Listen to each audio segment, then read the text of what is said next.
बीड जिल्ह्यातील मस्साजोग येथील सरपंच संतोष भैया देशमुख यांच्या हत्येनंतर राज्यात याचे पडसाद उमटू लागलेले आहेत। बीड जिल्ह्यात आज लाखोंच्या संख्येत मूक मोर्चा आयोजित करण्यात आला होता। या मूक मोर्चामध्ये मराठा बांधव आणि इतर बांधव देखील सहभागी झाले होते। या मोर्चाने राज्यभरात जे आहे सरकारमध्ये एक धडकी निर्माण केलेली आहे।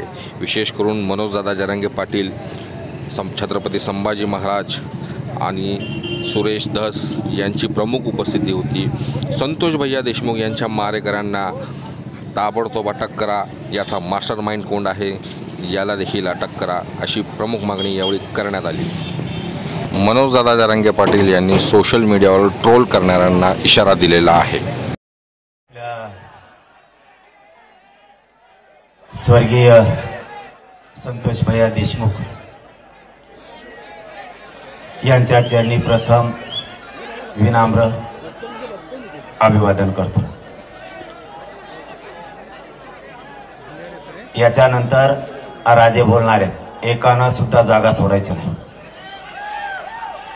कारण त्यांनी उलट केलं। ते म्हणले आधी राजे बोलणार मग मी बोलणार। बाबा, मी राजगादीचा सन्मान करतो ना,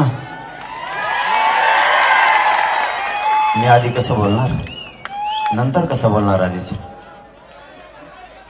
मी जास्तीचं बोलणार नाही। मी काय करतोय, काय करणार आहे यापेक्षा माझ्या समाजानं काय ठरवलंय हे माझ्यासाठी महत्वाचं आहे। मी हटणार नाही, हो तुम्हाला शब्द दिलेला आहे, त्यात मी मागे सरकणार नाही। पण एक सांगतो, तुमच्या गोताळ्यात पहिलेच बसलो आम्ही।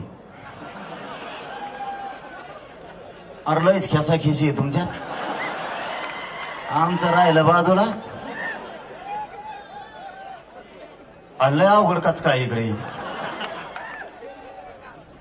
अण्णा तर बोलता बोलता म्हणले तुम्हाला जे ट्रोल करत होते तेच मला करतात, पण अण्णा मला जे ट्रोल करत होते ना त्यांच्या आईला घोडे लावत होतो मी कचाकच।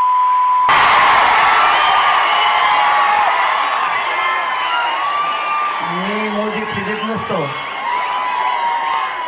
आणि मी काही समजित बी नाही आणला। मला माझ्या जातीवर कुणी जर अन्याय केला तर मी त्याला सोडित नाही, मग तो किती जागीरदाराच्या अवलाद असू दे। आज सत्ताधारी